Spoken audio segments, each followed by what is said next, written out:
Vice President Kamala Harris responding to reports that dozens of Democrats don't want her on the 2024 ticket. A Politico report centers on how Democrats are publicly backing President Biden's looming re-election campaign, but privately, they worry about his age. The only topic these Dems reportedly find more uncomfortable than Biden's age is Kamala Harris. Not only do they have fears about her political abilities, but they also fear backlash for saying too much out loud. Here's a quote. Democrats have seen what happens when anyone in their party openly criticizes Harris. They're accused by activists and social media critics of showing, at best, racial and gender insensitivity. But the VP is dismissing her unpopularity among her fellow Dems. Dozens of Democratic leaders are saying that they not only don't think that he's the strongest candidate, considering the larger field that could be possible given his age and other defects, but they don't think that you're the right person to be on the ticket. Why do you think that? I think that it is very important to focus on the needs of the American people and not political chatter out of Washington, D.C. Do you still want to be president someday?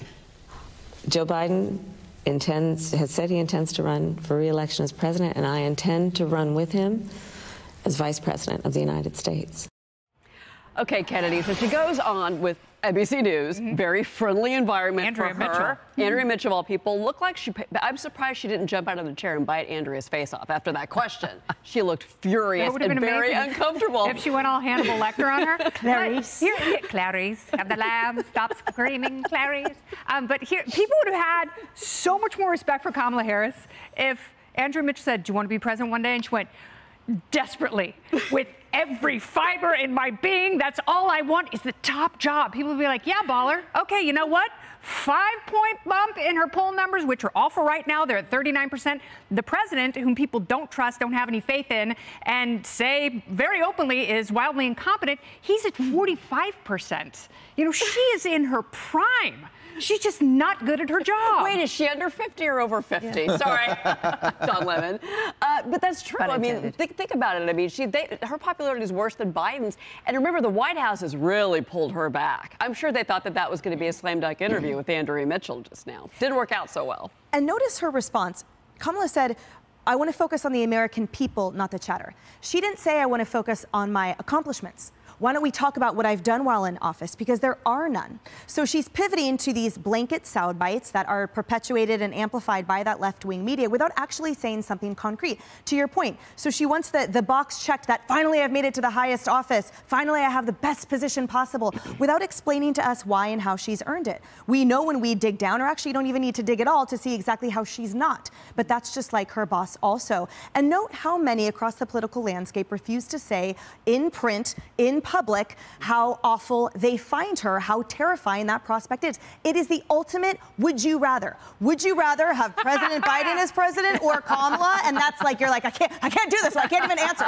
That's what they're all saying, and yet they say, turn off your phone, Politico reporter, turn off the microphone from the Democratic governors, right? There's absolutely a refusal to acknowledge what everyone feels. Is there anybody, Tammy, in the Democrat Party that's willing to speak up, do you think, to say that they do not think that she should be on the ticket? Only until they see what Biden's going to do, because without Biden's answer, they don't know who also would be on the ticket. So this is what the donors want, right? This is going to come down to where the money is going to go. And look, she doesn't care if there's Democrat leaders who don't like her. We saw what happened in the last primary season with Biden. And Democrats should be upset at this. She's expecting a next in line, dynamic for who's going to be the nominee. And the Democrats have set that up with putting South Carolina first. Because that is how Biden was saved. Biden was like running third and fourth, right? Losing to Bernie. And suddenly it was Clyburn's machine. It was the machine in South Carolina that will set the tone. So you will see that happening. She believes that will occur again if this is in the stars for her. But ultimately, people will come up when they know what is on the ground for Biden and for her, because there are other people who certainly also think they can be president, and maybe they really could be. It's interesting, too, Joey, because, politics aside, all of this comes down to votes in 2024. And she doesn't have a list of accomplishments at this point. She has a list of failures, in my opinion. If you can't be liked, you better be respected. And as a leader, it's probably better to be respected than liked. If she were respected, we wouldn't have the material we have to create this segment and talk about it. If she were respected, there wouldn't be on the record, off the record Democrats questioning her. We wouldn't have to sit around and say, you know, was that her real personality? The truth about Kamala Harris is that she was very well, I guess, attractive to a class of political donors. Before I got well seated in this job, I was friends with one or two of them, and she was basically handpicked out of California to be that next Barack Obama personality. Yep. I don't know what they saw in her that we can't find anymore, but I'll tell you from my own experience watching her in the Senate, her most effective days were the days when she sat on a dais and drilled, you know, a former Supreme Court justice, or drilled someone on a committee over, you know, their background, their past, this kind of bulldog mentality of I'm tough, I was a prosecutor, I can get to the bottom of this, I can embarrass you with my words, I can find the truth, that type of bravado. Maybe they changed that and search for likability, but from that comes something that does not come across genuine.